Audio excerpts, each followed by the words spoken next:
Hello दोस्तों, सभी भाई और बहनों को रक्षाबंधन की हार्दिक शुभकामनाएं। सभी का त्यौहार बहुत कुशल मंगल तरीके से बना होगा। आज हम हिंदी का अपना नेक्स्ट कॉन्सेप्ट अयोग्य वाक्य उनके बारे में चर्चा करते हैं। अयोग्य वाक्य आ के योग से जो अर्थ को वहन करे, यानी कि जब हम किसी वर्ड को बोलते हैं और उसमें आ का योग हो, किसी स्वर के योग से जो सार्थक शब्द बनते हैं ना, जिन शब्दों में हम स्वर का योग करते हैं वे अयोग्य वाक्य ही होते हैं। ये दो होते हैं, अंगार और आं। एग्जाम्पल तौर पे अंगार, प्रातः। अयोग्य वाक्य तीन भेद होते हैं: अनुस्वार, विसर्ग, अनुनासिक। अनुस्वार जिनका उच्चारण नाक से हो, जैसे हम बोलते हैं ना अंश, कंस, तो नाक वायु जो है वो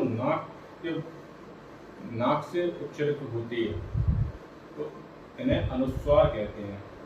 विसर्ग जिन शब्दों के पीछे हलंत, सॉरी मैं गलत बोल गया, जिन शब्दों के पीछे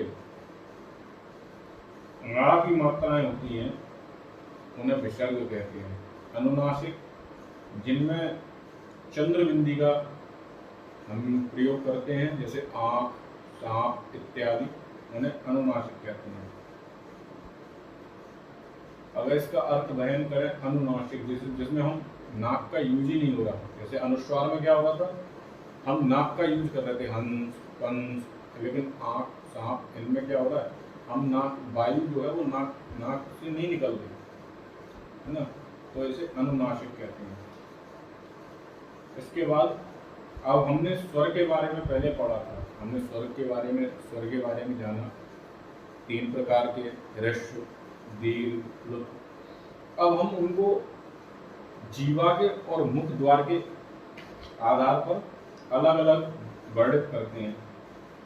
जैसे जीव के प्रयोग के आधार पर हम बोलते हैं तो ये तीन भागों में विभक्त हैं: अग्रस्वर, मध्य स्वर, पश्च स्वर। और मुख के आधार पर जब हम इनको वर्णित करते हैं तो ये चार भागों में बटे हैं: विव्रत, अर्धविव्रत, संव्रत और अर्धसंव्रत। अब हम अग्रस्वर के बारे में समझते हैं। अग्रस्वर यानी कि अब हम जब जीवा का प्रयोग कर रहे हैं तो आप देखो, अगर इन वर्णों को यूज करेंगे तो उसमें जीवा का प्रयोग होगा। जैसे अग्रस्वर, अग्र का मतलब जब हम बोलते हैं तो हमारी जो तालु है यानी हमारी जीवा है, उसका आगे का भाग उठता है, उसे हम अग्रस्वर कहते हैं। जैसे ई, ए, यानी ये चार होते हैं। यानी जिन स्वरों के उच्चारण में जीवा के आगे का हिस्सा उठता है उन्हें अग्रस्वर कहते हैं।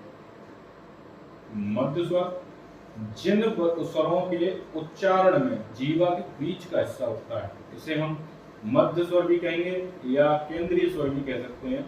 और इसमें मध्य स्वर में सिर्फ एक ही होता है, वो होता है सिर्फ आ। सिर्फ आ ही एक ऐसा वर्ड है जो हम स्वर को वर्णित कर रहे हैं जीवा के आधार पर, तो आ एक ऐसा स्वर है जिसमें हमारी जीवा का केंद्रित भाग यानी केंद्र वाला यानी मध्य भाग वही उठता है। तीसरा भाग है हमारा पश्च स्वर, यानी जिसमें हमारी जीवा के पीछे का हिस्सा जब काम करता है, यानी जिन स्वरों के उच्चारण में जीवा के पीछे का हिस्सा उठता है सॉरी, उसे पश्च स्वर कहते हैं। ये पांच होते हैं: आ, उ, औ।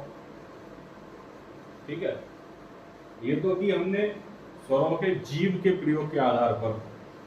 अब हम देखते हैं मुख द्वार खुलने के आधार पर। मुख द्वार खुलने के आधार पर मैंने आपको बताया ये चार भागों में वर्णित हैं: विव्रत, अर्धविव्रत, संव्रत, अर्धसंव्रत। विव्रत, अब आप देखो विव्रत, इसको आप कॉन्सेप्ट को समझो। विव्रत यानी जिन स्वरों के उच्चारण में मुख द्वार सबसे अधिक खुलता है, यानी जो हमारे मुख का द्वार है ना वो सबसे अधिक खुलेगा, और पूरे स्वरों में सिर्फ एक ही वर्ड ऐसा है जिसमें हमारा मुख द्वार सबसे अधिक खुलता है, वो है आ।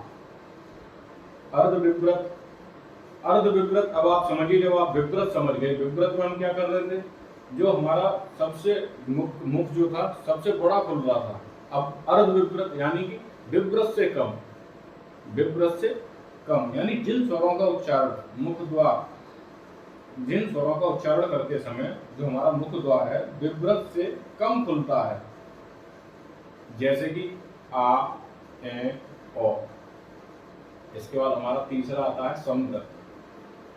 ये विवृत अर्ध विवृत आपको अच्छे से समझ आ गया होगा। समृत में क्या होता है, जिसमें हमारा मुख द्वार सबसे कम खुलता है। समृत यानी जिन स्वरों के उच्चारण में मुख द्वार सबसे कम खुलता है उसे समृत कहते हैं। इनकी संख्या 4 होती है, ई, उ।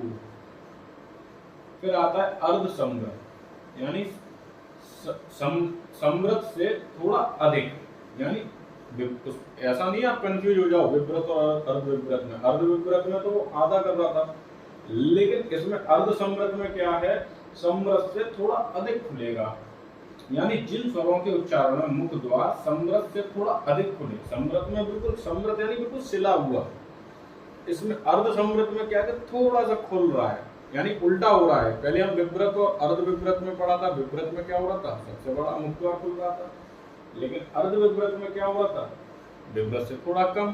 समृत में सबसे कम खुल रहा था, लेकिन अर्ध समृत में समृत से थोड़ा अधिक, यानी उसमें मुख द्वार थोड़ा अधिक खुल रहा है। इनकी संख्या 2 होती है, ए, ओ। मैं आशा करता हूं कि सभी लोगों को मेरे पढ़ाने का तरीका अच्छा लग रहा हो, तो मुझे सपोर्ट करें। और अभी बीच में त्योहार की वजह से मैं एक भी वीडियो डाल नहीं पाया, उसके लिए मैं आप लोगों का क्षमा प्रार्थी हूँ। कृपया मुझे क्षमा करें और मुझे सपोर्ट करें। धन्यवाद।